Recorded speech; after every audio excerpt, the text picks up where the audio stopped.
नमस्ते दोस्तों, स्वागत है आपका दीपक ऑटो सेंटर का एक नए वीडियो में। दोस्तों, ये सुपर स्प्लेंडर का इंजन हम खोल कर रखे हैं। इसका इंजन डैमेज हो गया था, क्रैंक वगैरह ख़राब हो गया था और कोई वैसा प्रॉब्लम नहीं था। तो धुआं मार रहा था और क्रैंक ख़राब हो गया था इसका। तो हम इसका इंजन खोले हुए हैं और ये सारा चीज़ को हम फिटिंग करेंगे, सारा इंजन को फिटिंग करेंगे। तो इसका ये बैरिंग जो है ना, केज बैरिंग, ये नया डाल रहे हैं। क्रैंक वाला, क्रैंक का जो बैरिंग है ये ख़राब हो गया था, तो ये नया डाल रहे हैं। तो इसका जो कॉलर है वो क्रैंक में रहता है और इसका जो बाहरी पार्ट है वो चेम्बर में रहता है।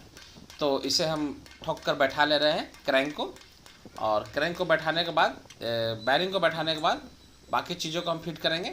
तो इसके बाद हम इसका गियर को फिट करेंगे। इसका जो गियर का पिनियन है ना, उसको फिट करेंगे। तो इसका ये गियर का पिनियन, ये देख रहे हैं, ये क्लच शाफ्ट हो गया और ये काउंटर शाफ्ट हो गया, स्पॉकेट शाफ्ट हो गया। तो ये दोनों को हम फिटिंग करेंगे, ठीक है। इसका काउंटर शाफ्ट में सिर्फ एक वाशर होता है लास्ट साइड में, और कहीं पे वाशर नहीं होता बाहर में, ठीक है। तो चलिए हम इसको फिटिंग करते हैं।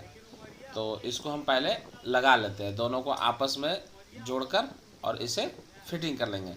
हम क्लच वाला चेम्बर में फिटिंग करते हैं, बहुत लोग वो साइड वाला चेम्बर में फिटिंग करते होंगे, लेफ्ट साइड वाला में, हम राइट साइड वाला में फिटिंग करते हैं। सबका अपना अपना फिटिंग करने का तरीका है। तो चलिए हम इसको पहले आपको इसको डाल देते हैं, उसके बाद दिखाते हैं। पहले हम इसको ऐसे डाल देते हैं, ठीक है। ये पिनियन को बैठाते हैं, पहले दोनों को बैरिंग में चला जाना चाहिए, ठीक है। ये चला गया बैरिंग, बैरिंग में चला गया। अब हम सेलेक्टर को डालेंगे और किक को डालेंगे। तो पहले हम किक को डाल लेते हैं, किक शाफ्ट को। इसमें कोई टाइमिंग वगैरह कुछ नहीं होता, टाइमिंग बाहर से होता है, यहाँ पे कुछ नहीं होता। ये डाल दिए। अब हम इसका सेलेक्टर को बैठाएंगे। तो सेलेक्टर बैठाएंगे, ये दोनों खांचे में बैठेगा। और इसमें अगर आप गलत भी लगा रहे हो ना, तो ये लगेगा ही नहीं, ठीक है। कभी बहुत लोग सोचते हैं ना कि हम इधर का माल उधर लगा देंगे, इधर का सेलेक्टर को उधर लगा देंगे, तो ये बैठेगा ही नहीं। तो दोनों आपस में एक दूसरे, अगर आप गलत लगा रहे हो तो वो घुसेगा ही नहीं वहाँ पे, ठीक है। एक छोटा एक बड़ा होता है, और आप अगर वो उसे सही जगह पे लगाओगे तभी वो बैठेगा। एक पिन रहता है वहाँ पे, एक पिन लगेगा, और एक ही पिन में दोनों सेलेक्टर लगा हुआ रहता है, ठीक है। तो आप ये ना सोचो कि हम गलत फिटिंग कर देंगे, गलत फिटिंग वो होगा ही नहीं। और अगर गलत फिटिंग होगा भी ना, तो वो उसमें बैठेगा ही नहीं, गुल्ला में वो बैठेगा ही नहीं, ठीक है। तो इसे हम डाल देते हैं, एक लेफ्ट साइड में और एक राइट साइड में लगेगा, दोनों पिनियन में लगेगा। एक काउंटर शाफ्ट का पिनियन में और एक क्लच शाफ्ट का पिनियन में, ये दोनों पिनियन में लगेगा एक एक। और ये मत सोचना कि हम गलत फिटिंग कर देंगे, गलत फिटिंग वो होगा ही नहीं, ठीक है। आपको स्प्लेंडर से ज़्यादा आसान है इसका पिनियन वगैरह फिट करना। तो चलिए हम इसको लगा लेते हैं, दोनों खांचों में बैठाकर, दोनों खांचों में बैठाकर, और ऊपर से पिन को डाल देंगे। एक जो रहेगा क्लच वाला, क्लच का शाफ्ट में जो सेलेक्टर लगाएंगे वो ऊपर में लगेगा, गुल्ला को ऊपर वाला घाट में लगेगा, और नीचे वाला लगेगा नीचे वाला घाट में। जो काउंटर शाफ्ट है वो नीचे वाला घाट में लगेगा। चलिए दोनों को हम लगा लेते हैं, दोनों को हम बैठा लेते हैं। हाँ, ये ऊपर वाला में लगेगा, ये ऊपर में लग गया और ये नीचे में लग गया, ठीक है। ये दोनों लग गया। अब हम इसमें पिन को डालेंगे, इसका जो पिन है इसे डालेंगे, ताकि दोनों एक दूसरे को पकड़ के रखे, इधर उधर हो ना। पिन दिया हुआ रहता है, इसलिए पिन को बैठा लेते हैं। पिन बैठाने के बाद हम गियर चेक करेंगे।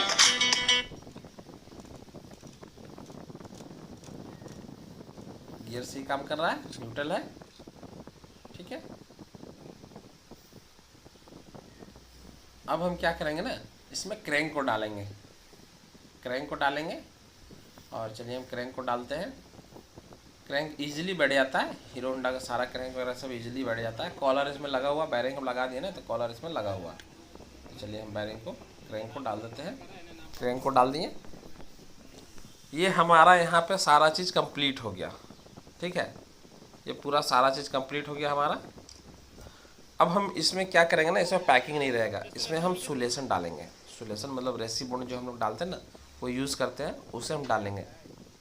रेसी बॉन्ड यूज़ करते हैं हम लोग हर जगह पर, ज़्यादातर वही यूज़ करते हैं। वाइट वाला, एक रेड भी आता है, रेड नहीं यूज़ करते क्योंकि वो बाहर से दिखता है, वाइट वाला नहीं दिखता है। वाइट को आप बाहर से पोंछ वगैरह पोंछ दोगे ना तो वो दिखेगा नहीं। तो रेसी बॉन्ड डाल देते हैं और रेसी बॉन्ड डालकर इसका पल्ला लगा देंगे, ऊपर से पल्ला जो होता है वो लगा देंगे।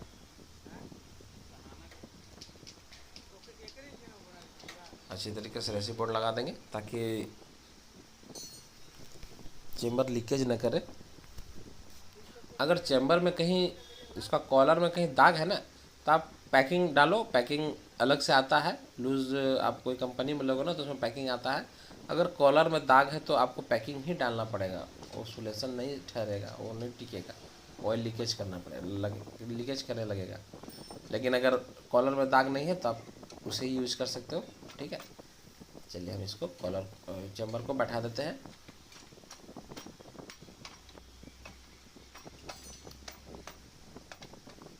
पूरा चेम्बर को बैठा देंगे और बैठाकर सारा नट बोल्ट जो टी बोल्ट होता है, चेम्बर बोल्ट, सारा चेम्बर बोल्ट को लगा लेंगे। सारा चेम्बर बोल्ट को लगा लेंगे, फंसा लेंगे, सबको टाइट नहीं करेंगे, सभी को फंसा लेंगे। चलिए सभी चेम्बर बोल्ट को फंसा लेते हैं।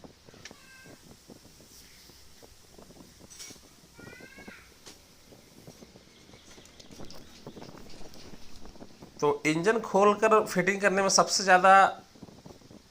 सबसे बढ़िया काम करना पड़ता है ना, तो सबसे ज़्यादा झमेला वाला काम बोलिए मुझे, जो गाड़ियाँ सीज वगैरह कर जाती है पूरा अंदर में काई जैसा काला जैसा बैठा हुआ रहता है ना, उसे साफ़ करने में लगता है। साफ़ करने में बहुत ज़्यादा मेहनत लगता है और बहुत सा गाड़ियों में ना जो सीज कर जाती है या पूरा डैमेज हो जाता है, पता नहीं, हम उनको बराबर मना करते हैं कि कलर वाला यूज़ ना करें, इंजन ऑयल कलर वाला यूज़ ना करें। बहुत लोग करते हैं, कहते हैं, मना करते हैं, लेकिन बहुत लोग यूज़ करते हैं। बहुत बढ़िया ब्रांड है, बहुत ब्रांड का कंपनियों की कलर वाला इंजन ऑयल आता है, मोबिल आता है। तो हम लोग कस्टमर को वो यूज़ करने के लिए नहीं बोलते, लेकिन बहुत लोग यूज़ करते हैं। इसके कारण क्या होता है ना, अंदर में पूरा कादा जैसा बैठ जाता है, उसे ही छोड़ाने में बहुत टाइम लग जाता है। इसमें भी बहुत ज़्यादा कादा जैसा बैठा हुआ था, तो साफ़ करने में, अब आप इंजन फिट करोगे तो आपको पूरा क्लीन करके ही फिट करना पड़ेगा ना, ऐसे तो आपको फिट करना नहीं है। तो इसमें भी बहुत ज़्यादा था, फिर भी हमने बहुत ज़्यादा साफ़ किया उसको, बहुत ज़्यादा साफ़ करके। अगर आप क्लीन करके फिटिंग करोगे ना तो लॉन्ग लास्टिंग रहेगा, नहीं तो फिर वो ऑयल के साथ मिलकर फिर वो ख़राब हो जाएगा, ऑयल को भी ख़राब कर देगा और आपका इंजन को भी डैमेज करेगा। तो चलिए सबको हम पहले इसे फिटिंग कर लेते हैं। सब ये टाइट हो गया, हमारा टोटल इंजन टाइट हो गया, सारा ट्यूबवेल टाइट हो गया। ये सारा ट्यूबवेल टाइट हो गया। अब हम क्या करेंगे, इसका बैरिंग का लॉक रहता है, ठीक है, क्रैंक घूम रहा है, इसका बैरिंग में लॉक रहता है, उस लॉक को लगाएंगे। 3 गो लॉक लगा हुआ रहता है, ये न्यूट्रल है। बैरिंग में 3 लॉक रहता है, तीनों लॉक तीनों बोल्ट पे टाइट रहता है। तो चलिए हम तीनों लॉक को लगाते हैं। ये देख रहे, ये यहाँ लॉक रहता है ताकि बैरिंग जो है ना, क्रैंक जो है ना, वो ऊपर वाला पल्ला में रहे, खींचा हुआ रहे, उसमें दबाव न पड़े, इसलिए लॉक दिया हुआ रहता है। और इसका बैरिंग में खांचा बना हुआ रहता है, इसका बैरिंग अलग आता है, उसमें खांचा बना हुआ रहता है ताकि उसमें जाकर ये लॉक हो जाता है। ये जो पत्ती देख रहे हैं आप, ये लॉक हो जाता है। 3 ठो पत्ती रहता है इसमें, तीनों पत्ती लॉक हो जाता है। तो चलिए हम इसको टाइट कर लेते हैं। तीनों बोल्ट ख़राब हो गया था, तो बोल्ट हम तीनों में न्यू डालेंगे। अगर आप इंजन वगैरह खोल रहे हो ना, तो कोई बोल्ट वगैरह कटा छटा है, ख़राब है, तो उसे चेंज ही कर दे तो ज़्यादा बेटर रहेगा आपके लिए। ठीक है, चेंज करने से आपको अच्छा रहेगा, अगर बाद में कभी खोलना वगैरह पड़ेगा तो अच्छा रहेगा। ठीक है, तो तीनों को लगा लेते हैं, तीनों लॉक को। तीनों लॉक है, तीनों लॉक को लगा लेते हैं, टाइट कर लेते हैं। टाइट करेंगे ना तो ऊपर की ओर खींचा जाएगा, अगर हल्का फुल्का भी उधर होगा ना तो ऊपर चेम्बर में खींचा जाएगा। ये 2 लगा दिए हम, ये तीसरा लगा रहे हैं हम लॉक, तीसरा लॉक लगा रहे हैं। इसमें बोल्ट लगा देंगे 10 नंबर बोल्ट ही रहता है। आपका 8 का टी बोल्ट भी डाल सकते हो, 10 का बोल्ट भी डाल सकते हो, छोटा सा रहता है।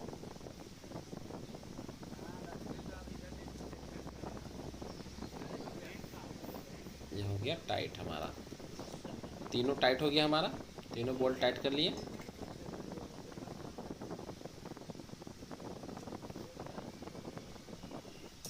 तीनों बोल्ट टाइट हो गया। अब इधर हमारा कंप्लीट हो गया, ये सारा चीज़ कंप्लीट हो गया। अब हम क्लच को फिट करेंगे, ठीक है, क्लच को फिट करेंगे, क्लच का सारा सामान फिट करेंगे। और क्लच फिट करने के बाद हम क्या करेंगे कि उसके बाद फिर ब्लॉक वगैरह को लगाएंगे। तो पहले हम क्लच को फिट कर लेते हैं। क्लच में फिट करने के लिए सबसे पहले हम किक को फिटिंग करेंगे, ठीक है, किक को फिटिंग करेंगे। उसके बाद जीपीडी लगाएंगे। तो यहाँ पर एक ऑयल पंप होता है जिसको घुमाने के लिए एक पिनियन लगा हुआ रहता है क्रैंक में, उसे हम डालेंगे। और क्रैंक में एक पिन डाला हुआ रहता है क्रैंक शाफ्ट में, वो पिन में ये चला जाता है वो पिनियन, और वो पिनियन घूमता है तो ऑयल पंप घूमता है, ठीक है। तो इसे हम पहले बैठा लेते हैं।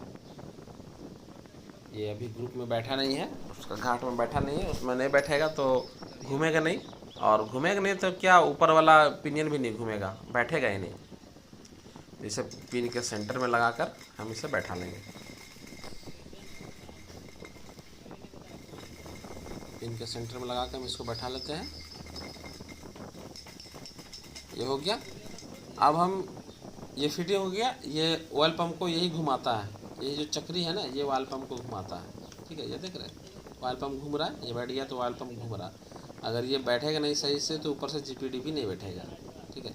अब इससे पहले इसके बाद हम क्या करें,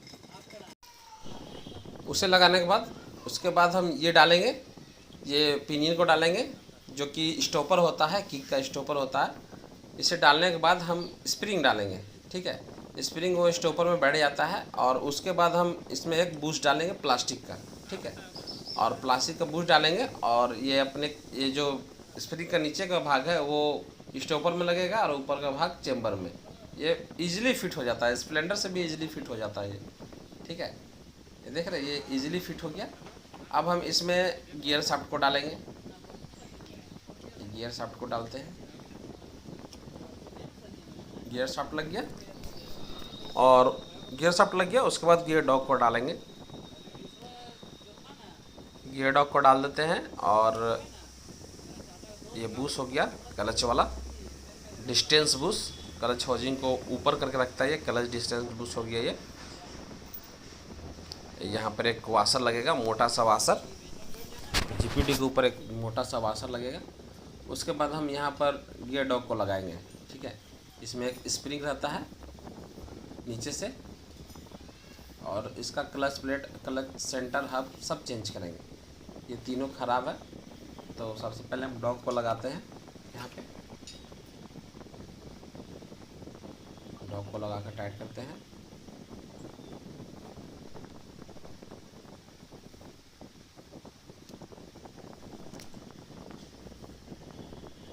इसका स्प्रिंग को बैठाना पड़ेगा, नहीं बैठाएंगे तो वो प्रॉब्लम करेगा, गियर सही से काम नहीं करेगा अगर नहीं बैठाएंगे उसको तो, ठीक है।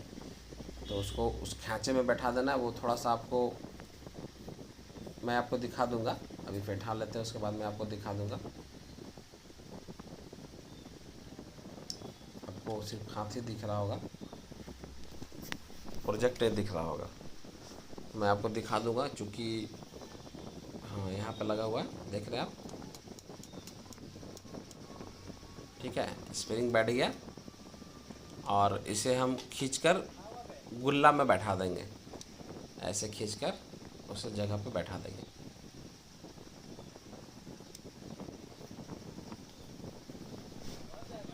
ये बैठ गया। अब इसको हम टाइट कर देंगे, बोल्ट लगाकर इसको टाइट कर देंगे।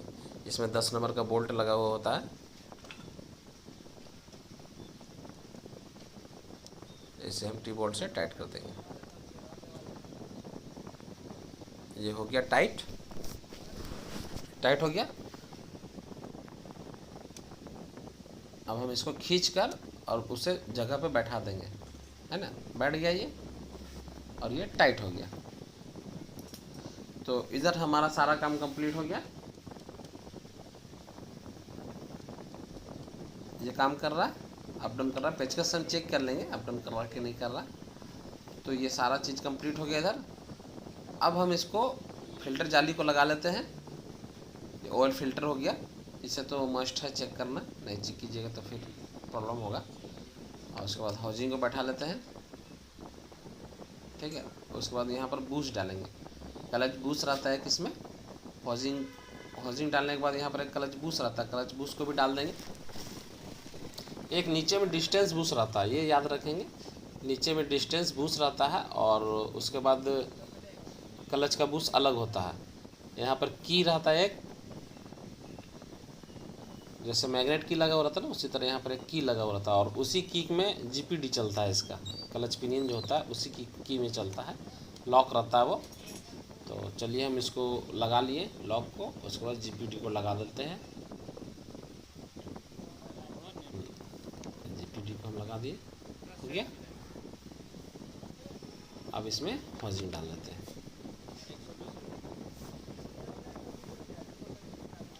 अब इसका क्लच बूस्ट डालेंगे। क्लच बूस्ट डालने के बाद यहाँ पर ऊपर में एक वाशर रहता है,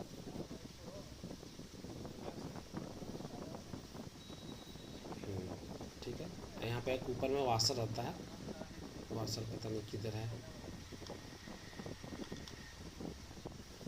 और इसका हम वाशर लगाने के बाद क्लच प्लेट लगाएंगे। ये क्लच प्लेट है, 710 रुपये दाम है इसका। वाशर लगा दिए यहाँ पे और इसका क्लच प्लेट रिको का डालते हैं हम, हब और सेंटर रिको का ही डाल रहे हैं, रिको कंपनी का, और क्लच प्लेट ओरिजिनल डाल रहे हैं। तो चलिए हम इसको, ये वाशर हम फिटिंग कर लेते हैं।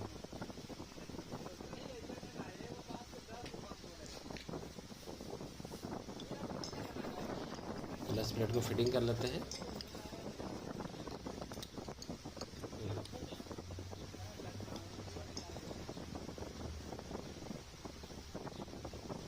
ये अप डाउन करना बहुत ज़रूरी है, अगर ये अप डाउन नहीं करेगा सेंटर तो आपका क्लच काम नहीं करेगा, समझ गए। तो चलिए हम इसको नट वगैरह टाइट कर लेते हैं। नट वगैरह टाइट करने के बाद स्प्रिंग वगैरह लगा लेते हैं। चलिए हम इसका नट टाइट कर लेते हैं।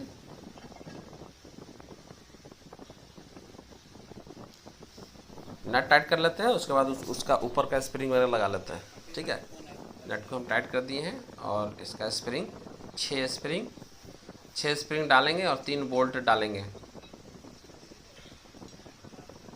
6 स्प्रिंग डाल दिए, फिर इसका ऊपर का ये प्लेट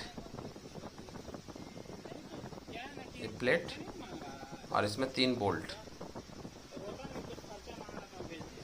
डालेंगे।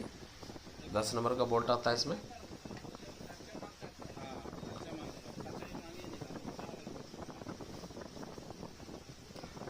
चलिए इसको टाइट कर लेते हैं।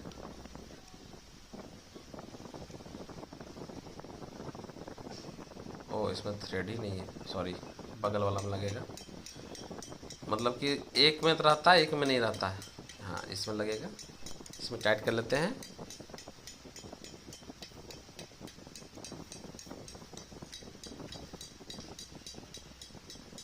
चलिए तीनों को बराबर टाइट कर लेते हैं। टाइट हो गया, तीनों टाइट हो गया हमारा। अब बैलेंसर को लगाएंगे, ठीक है। ये तीनों क्लच हमारा कंप्लीट हो गया। अब बैलेंसर को लगाकर टाइट करके इसके ऊपर वाला प्लेट में 3 बोल्ट रहता है, इसको भी टाइट कर लेंगे।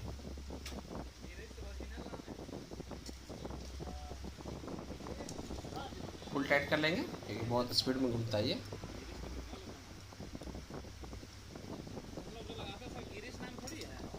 ठीक है, ये हो गया कंप्लीट। अब हम इसका पैकिंग डालकर क्लच कवर को लगा लेते हैं। तो दोस्तों, इंजन फिटिंग करने में आपको कुछ करना नहीं। अगर आप फर्स्ट बार खोल रहे हो तो आपको एक बीच बीच में कैमरा, मोबाइल से कैमरा से फ़ोटो खींच लेना है, कौन सा चीज़ कहाँ पर है वो आप भुलाओगे नहीं। अगर आपके पास मोबाइल तो अभी हर किसी के पास है। बीच बीच में अगर आप कुछ खोल रहे हो तो वहाँ पर एक फ़ोटो क्लिक कर लेना है, आपको फिटिंग करने टाइम आसानी पड़ेगी। अगर फर्स्ट बार खोल रहे हो तो, अगर आप पहले से खोल रहे हो तो आपको कोई दिक्कत होगा ही नहीं, पहले से अगर खोल चुके हो तो। सारे गाड़ियों की इंजन एक ही प्रकार की होती है, थोड़ा मोड़ा गियर चेंजिंग होता है, सिस्टम सारा एक ही सिस्टम पे काम करता है। जितना भी गियर है, क्लच है, क्रैंक है, ब्लॉक है, सारा एक ही सिस्टम पे काम करता है। सिर्फ थोड़ा मोड़ा पिनियन अलग होता है, किसी में 5 गियर डाल दिया जाता है, किसी में एक्स्ट्रा क्लच प्लेट होता है, थोड़ा मोड़ा ही अंतर होता है, बाकी सारा गाड़ी का सिस्टम एक ही होता है। चलिए हम इसका सारा बोल्ट को लगा लेते हैं। उसके बाद हम लगाएंगे फिर ब्लॉक और हेड। इधर हमारा सारा चीज़ कंप्लीट हो गया। चलिए हम इसको टाइट कर लेते हैं टी बोल्ट से।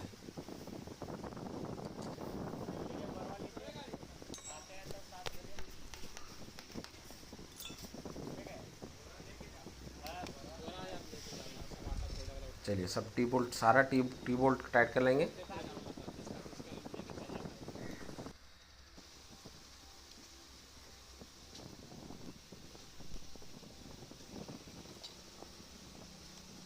सारा टी बोल्ट टाइट हो गया। क्रैंक हमारा इधर सारा कंप्लीट हो गया। अब हम पिस्टन को डालेंगे। ठीक है, पिस्टन में रिंग डाल दिए हैं, देख रहे हैं। बस करना कुछ नहीं, पिन के साइड साइड में, पिन का बीच में जाली वाला रिंग रखेंगे और कोना कोनी रखेंगे उसका चारों रिंग। टोटल 5 रिंग होता है इसमें, 3 ऑयल रिंग और 2 कंप्रेसर रिंग। ठीक है, तो चलिए हम इसको फिटिंग कर लेते हैं। पिस्टन में हम लगा दिए हैं और इसमें ऑयल, थोड़ा सा इंजन ऑयल डालेंगे इसमें। इंजन ऑयल इसलिए डाल के फिट करते हैं ना, स्क्रैच ना हो इसमें, है ना, आसानी से चला जाएगा। थोड़ा सा इंजन ऑयल,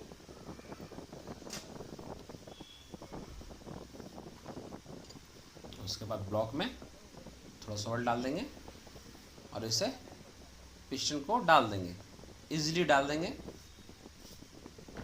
हाँ, इसे डाल देते हैं। इन जो लिखा हुआ रहता है ना वो ऊपर में रहेगा, इनलेट मतलब कार्बोरेटर के साइड में वो रहेगा। इसे डाल देते हैं, बोर करवाए हैं इसको।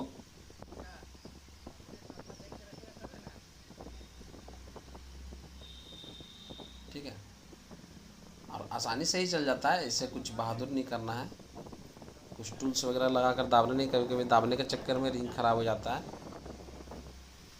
बिना दाबे हुए ही बैठ जाता है। अब इसमें पैकिंग डालते हैं।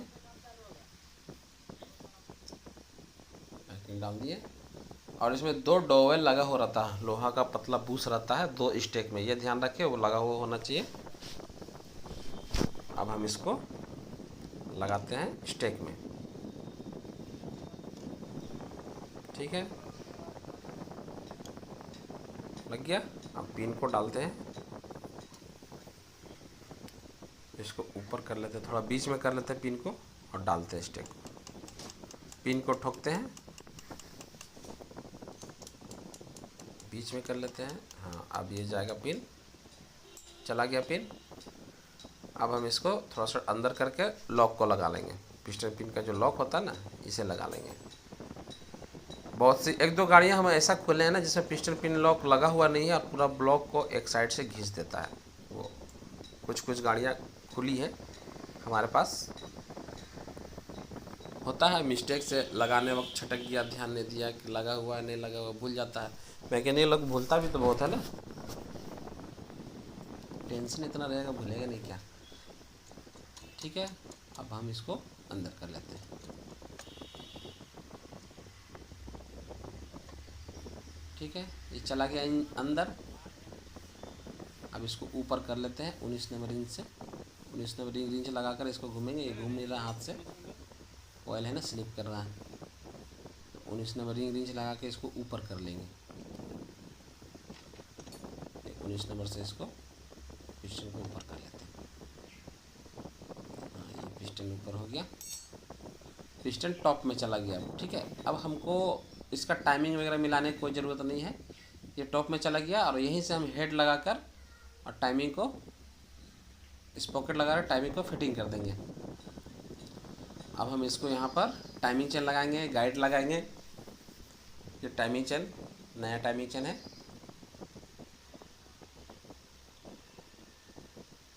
चलिए इसको हम लगा लेते हैं।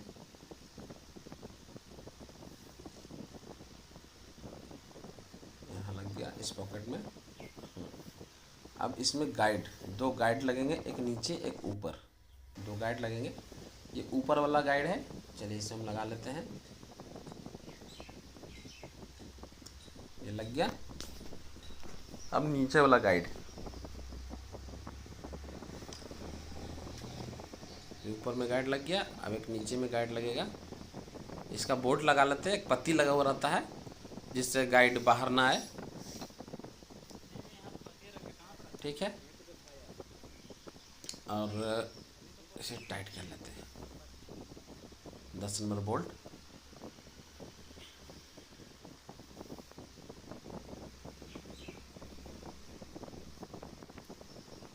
चलिए ये फुल टाइट हो गया।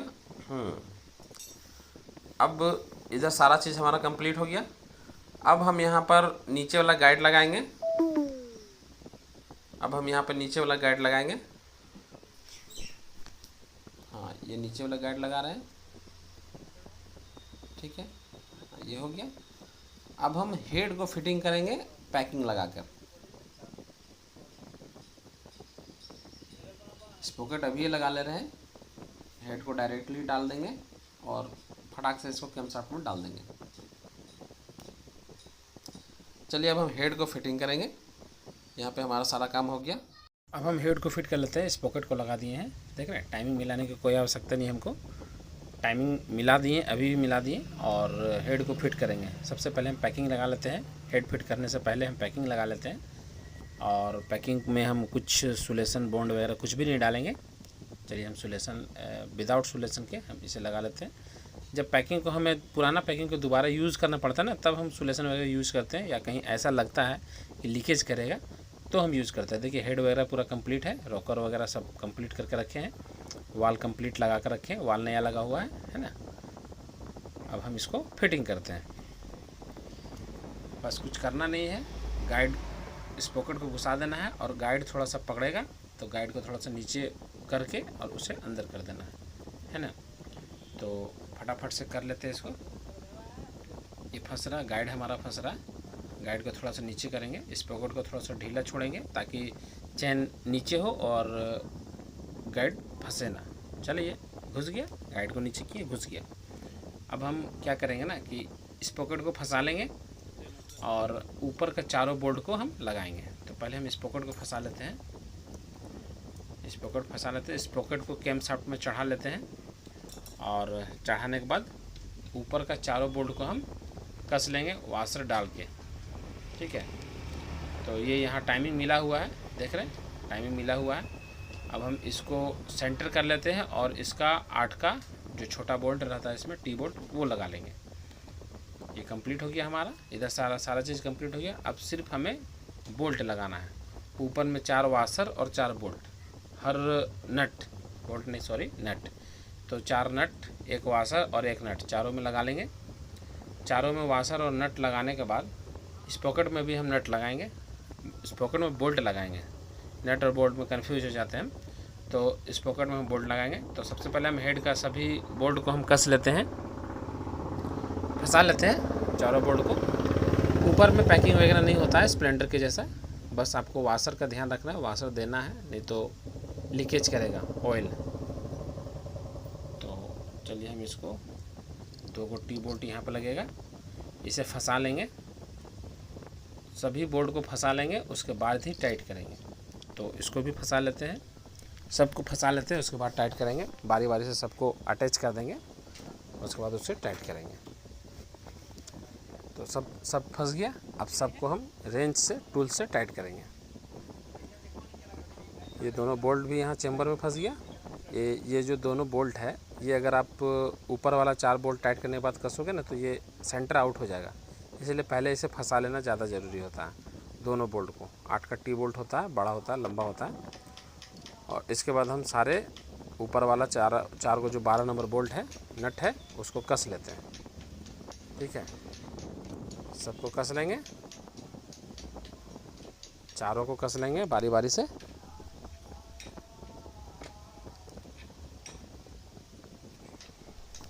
चारों कसा गया हमारा।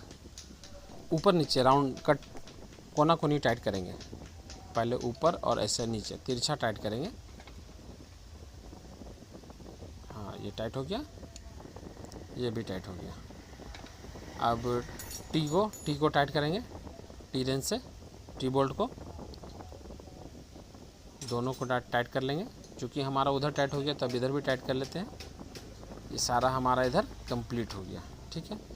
अब इस पॉकेट वाला नट को भी हम टाइट कर लेते हैं। दोनों इस पॉकेट नट को हम टाइट कर लेते हैं। नोक पिला से इस पॉकेट को पकड़कर इसे फुल टाइट कर लेंगे दोनों को। तो नोक पिला से ऐसे हम दाब कर, इस पॉकेट को दाब कर और नट को दोनों को टाइट कर लेंगे। ये दोनों हो गया हमारा टाइट, हो गया टाइट। अब ये हमारा कंप्लीट हो गया, यहाँ तक हमारा कंप्लीट हो गया।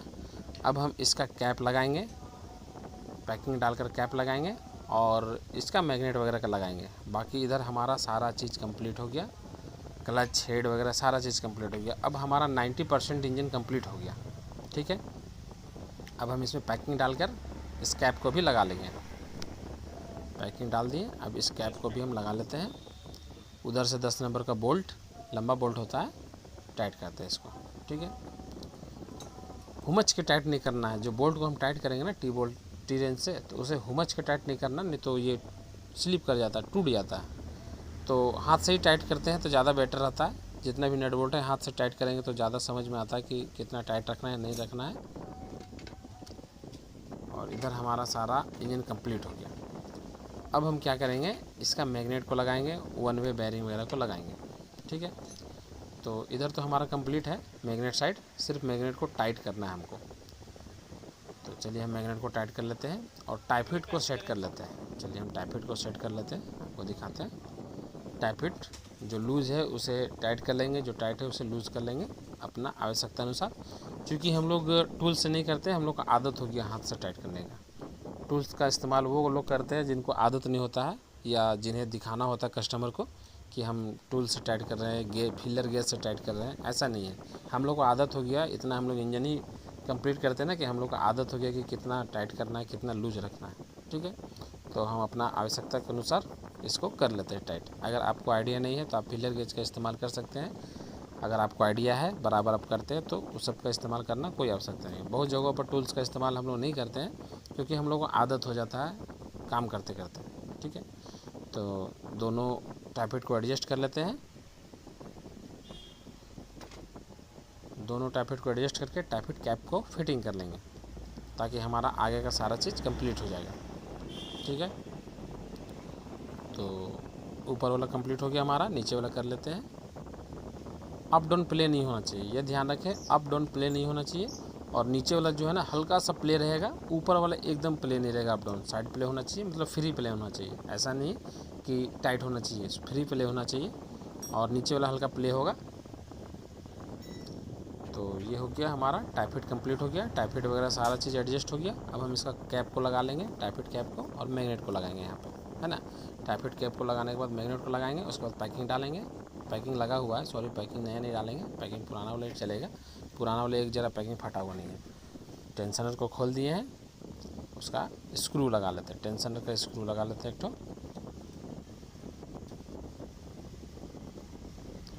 अब इसका स्क्रू को टाइट कर लेते हैं, ये हो गया टाइट। चलिए अब कैप वगैरह लगा लेते हैं, इसका कैप को लगा लेते हैं, टाई फिट कैप को लगा लेते हैं और मैग्नेट को फिटिंग करते हैं। तो इस फ्री व्हील को पहले लगाएंगे हम, क्योंकि सेल्फ में यही सेल्फ इसी को घुमाता है, उसके बाद ये मैग्नेट को घुमाता है। तो ये थोड़ा घुमा कर देख लेंगे, आवाज़ नहीं करना चाहिए, हल्का आवाज़ कर रहा है। तो इसका ये जो पत्ती है ना, जो गाइड को लॉक करके रखता है, वो पत्ती थोड़ा सा उठा हुआ है, इसको थोड़ा सा अंदर की ओर धक्का दे देंगे, ठेल देंगे ताकि यह आवाज़ नहीं करे। चलिए, हाँ ये ठीक हो गया। अब ये सट नहीं रहा अंदर में पत्ती में। और अब हम मैग्नेट को लगाएंगे यहाँ पे, तो मैग्नेट को लगा लेते हैं। मैग्नेट लग गया हमारा। अब हम इसका नट को टाइट कर लेंगे, वाशर और नट, वाशर नट लगा लिए। अब हम इसको टाइट कर लेते हैं फटाफट। चलिए टाइट कर लेते हैं हम इसको। और टाइट करने के बाद इसका छोटा वाला पिनियन भी लगाएंगे, सेल्फ वाला पिनियन। तो ये छोटा वाला पिनियन लगाएंगे, उसके ऊपर पिन लगाएंगे, बुश लगाएंगे, ये पिनियन लगाएंगे। उसके बाद इसमें एक पिन रहेगा, ये पिन है, ये पिन लगा लेते हैं। और उसके बाद यहाँ पे एक बुश रहेगा ताकि यह प्ले ना हो, ये बुश दिया जाता है ताकि यह प्ले ना हो। ये लग गया। और इसको भी टाइट कर लेते हैं, अभी टाइट नहीं किए इसको टाइट कर लेते हैं मैग्नेट को। ये मैग्नेट को हम टाइट कर लिए हैं। अब हम कवर, मैग्नेट का कवर को लगाएंगे, ठीक है। तो मैग्नेट कवर लगाने के लिए पहले मैग्नेट पे चेक कर लेंगे कि कॉइल वगैरह में कुछ नट बोल्ट वगैरह फंसा हुआ तो नहीं है। कभी कभी ऐसा होता है ना, उसमें फंसा हुआ रह जाता है, पूरा कॉइल डैमेज हो जाता है। तो कवर को लगा लेते हैं। कवर लग गया। अब इसमें सारा टी बोल्ट को हम फंसा लेते हैं और टाइट कर लेते हैं। सारा टी बोल्ट को लगा लेते हैं, मैग्नेट में जितने भी टी बोल्ट वगैरह हैं सब लगा लेते हैं और लगा के इसको टाइट कर लेते हैं। अब ये लगभग हमारा सारा कंप्लीट हो गया इंजन। अब हम इस इंजन को चढ़ाएंगे बॉडी में, और बॉडी में चढ़ाने के बाद अभी बॉडी में कुछ काम बचा हुआ है। तो ये इंजन हमारा कंप्लीट हो गया, बॉडी में चढ़ेगा अभी। तो पहले इंजन कंप्लीट कर लेंगे, उसके बाद बॉडी में भी अभी काम बचा हुआ है। तो इंजन कंप्लीट करने के बाद बॉडी में चढ़ा देंगे। तो सबसे पहले हम मैग्नेट कवर को टाइट कर लेते हैं, सारा टी बोल्ट को टाइट कर लेते हैं। ज़्यादा मुश्किल भी नहीं है इंजन का काम करना, आप खुद से घर में भी कर सकते हो। कहीं कोई टाइमिंग वगैरह का कोई झंझट नहीं है। सिर्फ आपको स्पॉकेट देखना है, टाइमिंग स्पॉकेट और किक का, बस। और कहीं भी टाइमिंग वगैरह का कोई झमेला नहीं है। बस ये आपको ध्यान रखना है, जो पार्ट्स हम जहाँ से खोलें वहीं हमें फिट करना है, और कहीं भी कुछ नहीं करना है। चलिए, ये हमारा टाइट हो गया।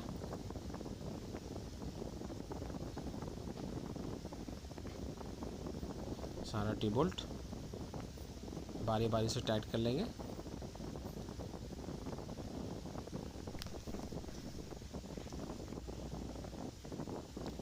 अब ये हमारा कंप्लीट हो गया, ये कवर हो गया, लग गया हमारा। और ये पूरा इंजन हमारा कंप्लीट हो गया। देख रहे हैं, ये सारा ये कैप लगा ले रहे हैं, जहाँ से ऑयल डालते हैं ना वो कैप लगा देते हैं, नहीं तो इधर उधर हो जाएगा। अब ये हमारा कंप्लीट हो गया टोटल इंजन। ये इंजन कंप्लीट हो गया। अब इस इंजन को सिर्फ हमें चेचिस में चढ़ाना है। ये पूरा इंजन कंप्लीट हो गया, देख रहे। तो अगर सारा सामान अवेलेबल हो तो 1 से 1.5 घंटे में पूरा इंजन कंप्लीट हो जाता है। और उस चेचिस में चढ़ाना हमें, वो चेचिस में भी बहुत सारा काम बचा हुआ है। तो ये इंजन उस चेचिस का है। ठीक है दोस्तों, मिलते हैं अपने अगले वीडियो में कुछ ऐसे ही बाइक से रिलेटेड जानकारी के साथ। तब तक के लिए नमस्ते, धन्यवाद।